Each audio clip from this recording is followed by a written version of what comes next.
சரி நீ சொல்லு பிஎல்ஓ ஒன்று போட்டிருக்காங்களா? BL2 தேர்தல் ஆணையத்தால் அங்கீகரிக்கப்பட்ட BL2 இருக்கு. அந்த BL2 தேர்தல் ஆணையர் அனுமதி கொடுத்துருக்கு. ஒரு நாளைக்கு 50 ஓட்டு சேர்க்கணும். அவங்க கூட போனால் அதுக்கு என்ன தப்பு? நீங்க கூட வர வேண்டியதானே, அதுக்கு என்ன இருக்கு? யாரையாவது வேணான்னு சொல்றோமா? எப்படி அவங்க ஏதோ குறை சொல்றாங்க, அதெல்லாம் கம்ப்ளீட்டா தமிழ் திருச்சி மாவட்டம் நான் சொல்றேங்க. அதெல்லாம் சும்மா கேள்விப்பட்டதெல்லாம் சொல்லாதீங்க சார். மொத்தம் திருச்சி மாவட்டத்தில் இருக்கிற 9 சட்டமன்ற தொகுதியிலும் அனைத்து வாக்கு பூத்துக்கும் BL போட்டாச்சு. எங்கேயாவது ஒருத்தர் சில பேர் வேலை தெரியலன்னா கூட மாற்றி கொடுத்துருக்காங்க. அவங்களுக்கு கூட சொல்லித்தரத்துக்கு ஆள் அனுப்பிச்சிருக்கு. BL2வும் போட்டாங்க. BDA கட்சியிலேருந்து போட்டிருக்காங்க.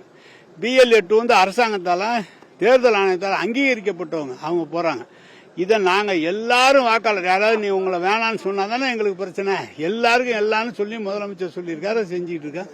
இதில் என்ன இருக்கு குறை?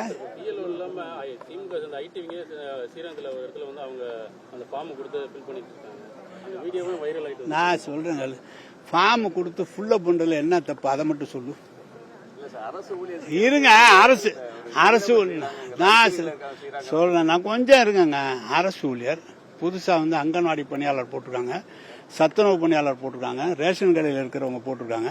இன்னும் 2 நாளைக்கு அவங்க தெரிஞ்சுக்கிற வரைக்கும் யாராவது கூட ஹெல்ப் பண்றதுல என்ன இருக்கு? நாங்க ஏதாவது தப்பு பண்றோமா?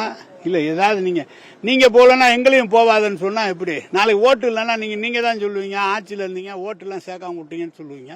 கரெக்டா தான் பண்ணிருக்கேன் சார். எந்த தவறு? திமுகவினர் SIR படிவத்தை நிரப்புவதில் என்ன தவறு என அமைச்சர் KN நேரு கேள்வி எழுப்பியிருக்கிறார். அதேபோல திமுகவினர் எதையும் தவறாக செய்யவில்லை எனவும் அவர் பேட்டி அளித்திருக்கக்கூடிய அதை அண்மை செய்திகளாக நாம் பார்த்து வருகிறோம்.